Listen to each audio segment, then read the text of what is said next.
好，我是莹莹。现在我想回答一个大家就是我的学生经常会问的一个问题，就是关于跳舞怎么让动作很干净。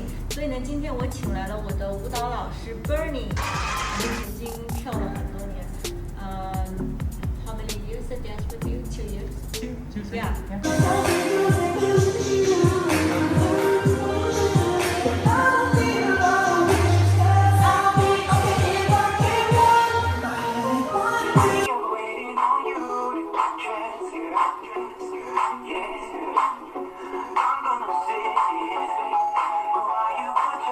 Streets in my eyes to the sky. I'm on another planet, my nigga, and you just fly. Take that, motherfucker, take that. With my ears to the streets and my eyes to the sky. I'm on another planet, my nigga, and you just fly. Right now, baby, yeah, like that. Could you teach us how to dance very clean and clear? Sure. So when I think about a clean dancer, there are three things that come to mind. For most beginner dancers, this should be pretty easy to pick up, as long as you focus on these three things. Don't complicate it. So the first one is control. So when I think of control, I think of how am I moving my body. So when you're stopping, for example, when I see a lot of beginner dancers, there's not a lot of clear stops in their movement. So think about your stops. If you're ending an 8 count, tense those muscles, it should be a real stop. Think you're posing. The second tip I have is detail. So a lot of the time, there's a lot going on, especially when you're a new dancer. Choreography can be pretty complicated, but you have to think about the details.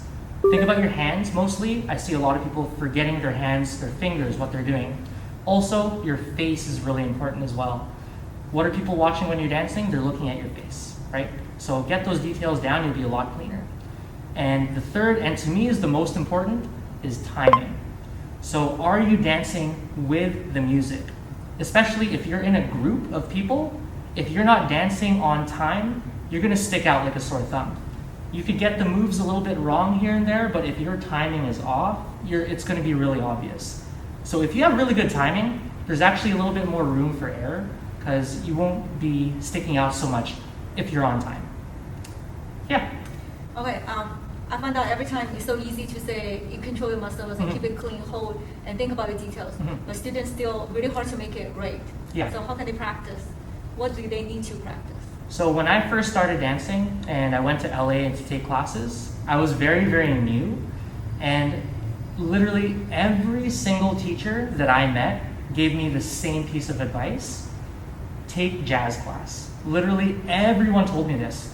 Even hip hop instructors, like people who do old school hip hop, they pulled me aside and said, take a jazz class today. Because in jazz class, you'll learn how to turn, which is super important. If you can't turn, you're never gonna be able to turn in choreography. But also in jazz, you do a lot of stretching.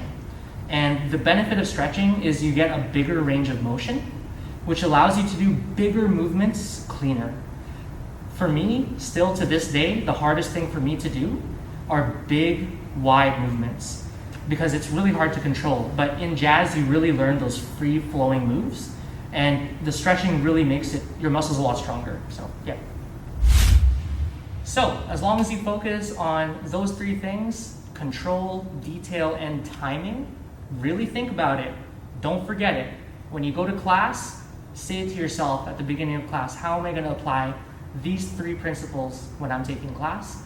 You'll learn a lot about yourself, about the choreography you're learning, and you'll become a way, way cleaner dancer. Yeah, hopefully you guys enjoy this video. 希望大家会很喜欢我们今天的视频。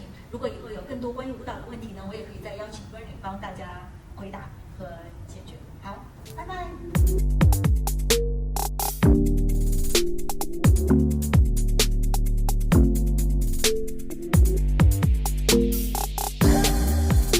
Bernie，你可以介绍一下你自己吗？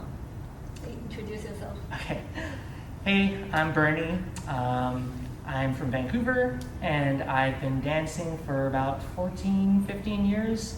I started when I was about 18 or 19 years old, so I did get a later start in life. But, with anything, if you just put yourself into it, just really immerse yourself, you can advance pretty quick, probably a lot faster than you think.